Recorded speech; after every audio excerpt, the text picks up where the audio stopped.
Ici, c'est un endroit, enfin, c'est un centre culturel alternatif qui fonctionne en réseau avec tous les autres lieux alternatifs de la ville. Et alors, nous, on est une structure entièrement bénévole, je dirais même volontaire, parce que ça repose vraiment sur la volonté et les prises d'initiative de je vais dire, 7-8 personnes. Donc, une personne qui s'occupe de la programmation des concerts, une autre équipe s'occupe de la cuisine. Il y a des personnes qui s'occupent des affiches, d'autres personnes qui s'occupent de la tendance au niveau de la logistique, d'amener des boissons, etc. Donc c'est un endroit où on organise systématiquement des repas. Et alors on fait des soirées à thème. Soit on organise des concerts, soit on organise des conférences, soit on organise des projections de vidéos où on essaye toujours d'inviter le réalisateur. On met aussi à disposition nos locaux avec d'autres associations, etc.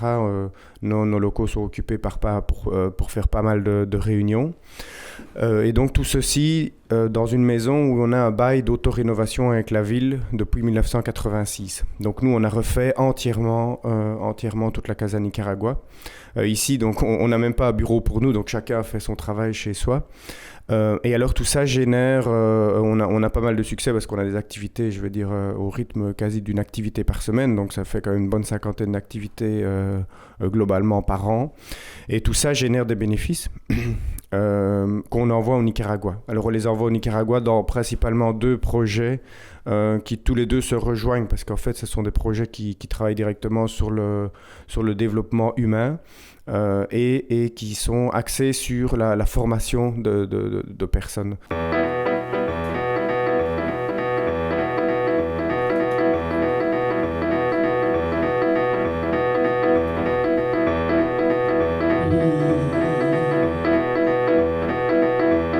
Mon oncle fameux bricoleur faisait en amateur des bombes atomiques. Sans avoir jamais rien appris, c'était un vrai génie, question travaux pratiques. Il s'enfermait toute la journée au fond de son atelier pour faire ses expériences. Et le soir, il rentrait chez nous et nous mettait en transe en nous racontant tout. Le type de concert que nous programmons à la Casa Nicaragua correspond vraiment à cette ouverture d'esprit que nous recherchons, quoi. Donc, qu'est-ce que c'est, quel type de concert? Donc, c'est des concerts, bien sûr, chansons françaises, parce qu'au moins, on comprend ce que les artistes chantent. Donc, on comprend le sujet, le verbe, le complément de chaque chanson. C'est aussi les musiques du monde. C'est aussi les musiques du monde, les musiques des peuples venus d'ailleurs. Pour la programmation, si tu veux, on a la liberté aussi de ne pas être obligé de faire des programmes longtemps à l'avance et tout ça. On peut encore accueillir aussi les propositions. Parfois, il y a des groupes qui viennent comme ça et on les accueille d'une semaine, en 15 jours de temps. Tu vois, il est venu le groupe Cazuela, là, les Chiliens, ils étaient vraiment super. Ils ont été programmés en 15 jours. Quand Juan est venu, on les a programmés aussi en 15 jours. Te estoy buscando porque mis labios extrañan tus besos de fuego. Te estoy llamando y en mis palabras muy tristes mi voz es un ruego. Te necesito porque mi vida sin verte no tiene sentido y van por el mundo mis pasos perdidos buscando el camino de tu comprensión. Apiádate de mí si tienes corazón y escucha en sus latidos la voz de mi dolor. Pero regresa para llenar el vacío que dejaste al irte. Regresa aunque sea para despedirte. No dejes que muera sin decirte adiós. Et en plus des groupes, il y a aussi le fait que cette volonté de faire un film par mois en invitant le réalisateur. Tu vois? Cette année, hein? Cette année, oui, on a fait ça. Par exemple, on a fait récemment un film sur le Guatemala avec les réalisateurs. On a fait un film sur le Mexique avec les réalisateurs. On a fait un autre film encore sur le Guatemala. Hein. On a fait un film sur ce qui s'est passé en Honduras. Hein. Un film sur le Nicaragua. Voilà, maintenant on voudrait bien faire sur l'Afrique du Nord. Donc chaque fois, si tu veux, on veut faire des choses. On a aussi le souci de faire des choses qui sont un peu aussi liées à nos intérêts. Parce qu'à Liège, il est petit. Et c'est vrai qu'un groupe de musique passe. Il peut faire le tour. Hein. Il peut aller à l'Aquilone, il va à l'Anvers, il va à la Zone, il passe à la Cassa. Tu vois, et c'est bien, mais je veux dire, quelque part, il faut aussi pouvoir faire des choses qui sont plus spécifiques, quoi, plus liées au lieu. Tu vois. Parce que la Casa Nicaragua, c'est aussi des débats. Ce n'est pas que on mange, mais on mange pas n'importe comment. C'est pas un restaurant. C'est un lieu de convivialité, quoi. On mange autrement. Donc c'est pas bon, bien sûr, c'est une bonne gargote. On mange très bien, la cuisine du monde. Et on mange différemment. Il y a une espèce de complicité entre les différentes personnes qui viennent manger ici. Il y a un public vraiment de citoyens, mais c'est aussi tout simplement venir trouver une espèce de chaleur, quoi.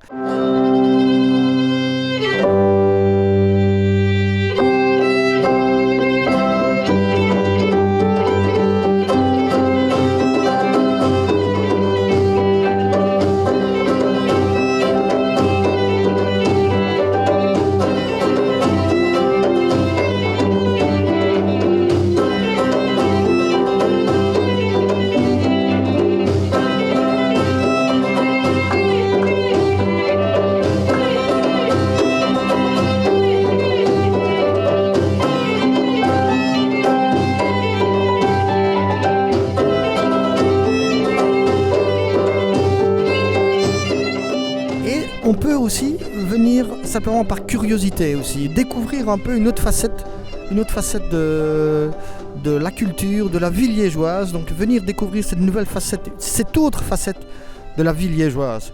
Que ce soit simplement pour venir boire un verre, ou pour manger, ou pour passer à un concert. Venir découvrir. Il y a des gens qui ne sont pas nécessairement des citoyens actifs, mais qui viennent parce que on s'amuse aussi à la Casa Nicaragua. Il faut dire qu'on s'amuse, on découvre des choses, on rigole, il y a de l'ambiance, il y a du monde, donc voilà, il y a des soirées dansantes. Donc voilà, c'est pas que, on pense pas que venir aider le tiers-monde. Non, c'est aussi, on est là aussi pour s'amuser autrement. On n'est pas au centre-ville, on n'est pas dans des boîtes. Ici, il n'y a pas de sorteurs, il n'y a pas de service d'ordre. La bière c'est pas cher, on mange bien et le lieu il se prête bien parce que c'est un lieu un peu biscornu, donc c'est une véritable casse-bas, c'est des pièces entremêlées, rien que pour ça, rien que pour venir découvrir ce lieu un peu pas magique mais autre, rien que pour ça il faut venir à Casa Nicaragua, 23 rue Pierrus.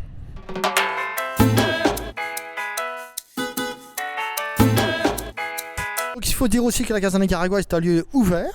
Donc quand on dit ouvert d'esprit, c'est aussi ouvert à des propositions. Si par exemple une personne a un projet précis à proposer qui tient la route, bien sûr le lieu se prêterait à ce projet. On est partant, on peut même participer de façon commune à ce projet-là.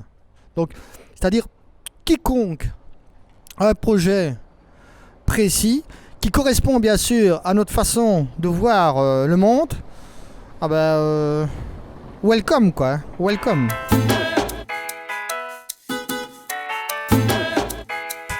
Donc on soutient une ONG depuis 1992 maintenant qui s'appelle UNICAM, Universidad Campesina, donc qui veut dire l'université paysanne, qui est une ONG qui va dans des villages très retirés, qui touche plus ou moins 1000 familles. Nous, la partie qu'on soutient, c'est plus ou moins, on va dire, un 5e, un 6e de l'ONG. Donc il y a des actions qui touchent environ 200 familles, ça sont les projets que la Casa Nicaragua appuie au sein de cette ONG-là. Et donc cette ONG-là va donc, comme je l'ai dit, dans des régions retirées, former les gens aussi bien sur leur propre auto-estime sur les aspects techniques de l'agriculture, donc leur fait développer des jardins solidaires, des jardins avec des cultures diversifiées plutôt. Il y a des programmes avec des banques de semences, on renforce la cohésion sociale du village. C'est tout un programme qui s'étale sur plusieurs années avec tout un suivi des échanges entre les paysans qui s'enseignent leur savoir les uns les autres, etc. Donc c'est une ONG qui a vraiment une très grosse expérience. Et à côté de ça, on a un programme d'étudiants boursiers. Donc là, on soutient des bourses de plus ou moins 40 étudiants et qui sont suivis par 4 coordinatrices avec lesquelles on est en rapport. Et donc maintenant, avec le recul, on voit vraiment les étudiants qui sont sortis et qui arrivent à trouver des alternatives dans leur ville, dans leur village. Des jeunes qui avant avaient envie peut-être d'immigrer, enfin surtout maintenant, il y a vraiment ce danger avec ce phénomène d'émigration qui est au niveau mondial et au Nicaragua, il est très présent aussi. Donc c'est vraiment une lutte contre l'immigration et de sensibiliser la jeunesse pour qu'elle puisse trouver véritablement des alternatives bonnes pour elle et pour sa famille, quoi. Voilà.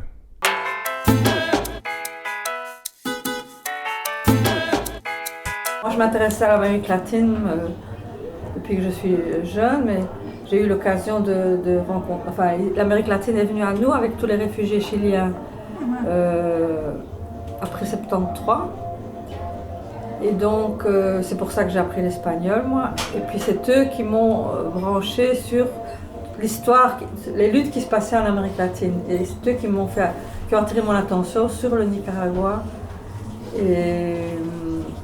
Et c'est comme ça que j'ai remarqué, enfin que j'ai vu qu'ils avaient gagné, qu'ils avaient renversé la dictature, qu'ils essayaient de construire quelque chose de différent, c'est-à-dire pas le communisme, pas quelque chose de différent. Et donc je suis allée voir en 80 comment c'était, ça m'a beaucoup intéressé, comment ça se passait, ça m'a passionnée, parce que c'était très original et très dynamique.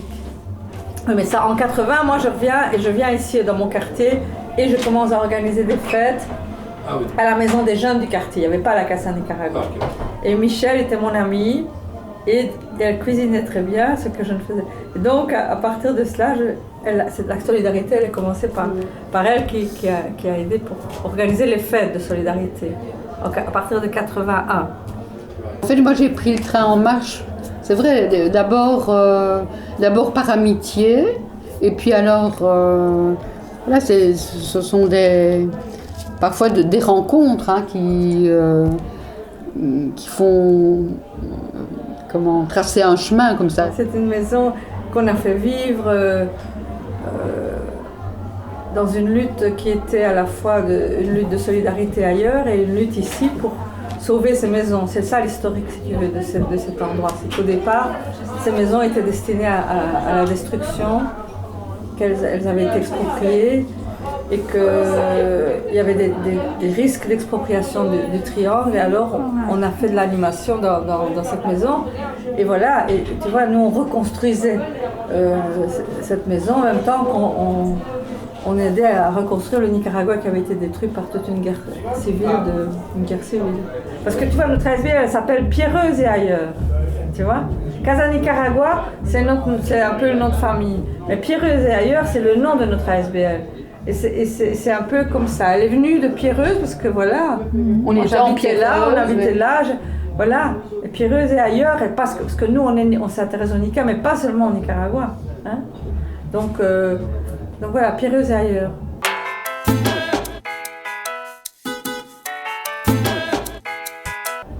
Assez vite aussi, je suis allée avec Odette au Nicaragua.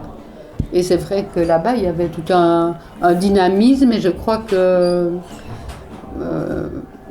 paradoxalement, je crois que le Nicaragua nous a presque plus aidés qu'on a aidé le Nicaragua. Ça a été fort réciproque. Parce que je crois qu'il y avait une vitalité, une recherche là au niveau de la population, d'une autre façon de vivre ensemble.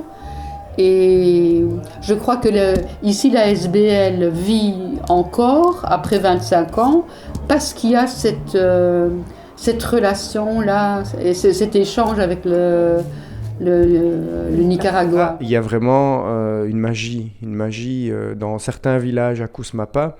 Les gens se réunissent, les gens prennent des décisions en commun, les gens ils vont profiter du savoir de chacun. Il y a vraiment comme une société tout à fait horizontale qu'on voit là-bas et qui est toujours possible de renforcer dans des régions retirées. Parce qu'elles sont loin de la contamination des villes, il n'y a pas encore trop la contamination de tout ce système de consommation, de société de consommation. Et oui, c'est fascinant à voir. Oui, de voir leur énergie, leur motivation et les mobilisations en commun. C'est aussi lié au fait qu'ils ont, dans cette zone-là, il y a une culture indigène. Hein. Donc le système de terre en commun, etc., est encore très ancré en eux. Et le système de la propriété privée n'est pas développé, c'est pas un concept auquel ils se rallient, quoi. Moi, je trouve que de notre point de vue, on peut vraiment dire la même chose, que c'est une finalité ou un objectif qui a